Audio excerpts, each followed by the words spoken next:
శాతగాని CM Revanth Reddy Telangana రాష్ట్రంలో పాఠశాల విద్యను మొత్తం ఈరోజు దృష్టి పట్టిస్తుండు.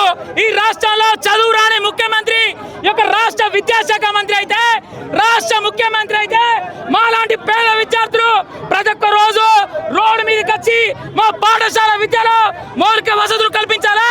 ఈ దుర్మార్గుడు యొక్క రాక్షసుడు యొక్క రాష్ట్రంలో 27,000 పాఠశాలలు ఉంటే ఆ ఒక పాఠశాలను 4,000 పాఠశాలలు కావాలని రేవంత్ రెడ్డి కుట్రేస్తుడు. అరే బిడ్డ రేవంత్ రెడ్డి గుర్తుంచుకో, నీ అయ్యా జాగిరి కాదు, విద్యార్థుల హక్కు మాది. మేము చదువుకునే హక్కు రాజ్యాంగం ఇచ్చింది.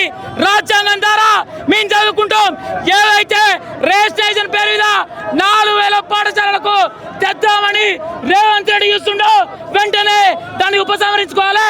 ప్రైవేట్ కార్పొరేట్ మాఫియాలు లక్షల ఫీజులు వసూలు చేస్తుంటే నేడు యొక్క రాష్ట్రంలో రేవంత్ రెడ్డి మాత్రం ఫీజు నియంత్రణ చట్టం ఇక్కడ అమలు చేస్తాడు.